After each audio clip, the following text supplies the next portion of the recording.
company Nykaa plans to raise $500 million to its initial public offering or IPO, a source with direct knowledge of the matter told Reuters, becoming the latest homegrown startup to pursue a listing on the domestic bourses. Private equity firm TPG backed Nykaa, based in Mumbai, sells cosmetics, grooming products, and clothes.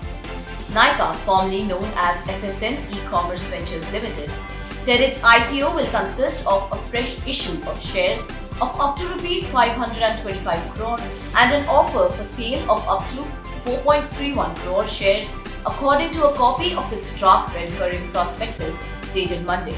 The source said the 525 crore will come from fresh shares issued to investors, while the rest will come from existing shareholders. Nykaa did not immediately respond to Reuters' request for comment.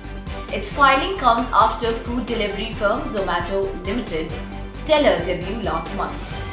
Berkshire Hathaway Incorporation backed Paytm, hospitality company Oyo Hotels, and ride-hailing firm Ola, both backed by SoftBank, are among other Indian startups set to enter markets.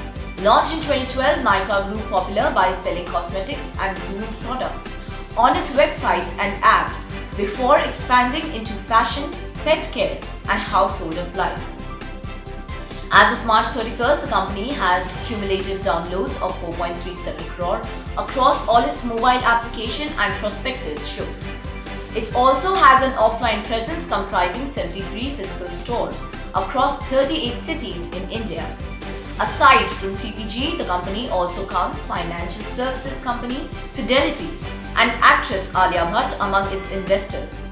Nykaa will use the IPO proceeds to set up new retail stores, fund capital expenditure, and repay debts according to the prospectus.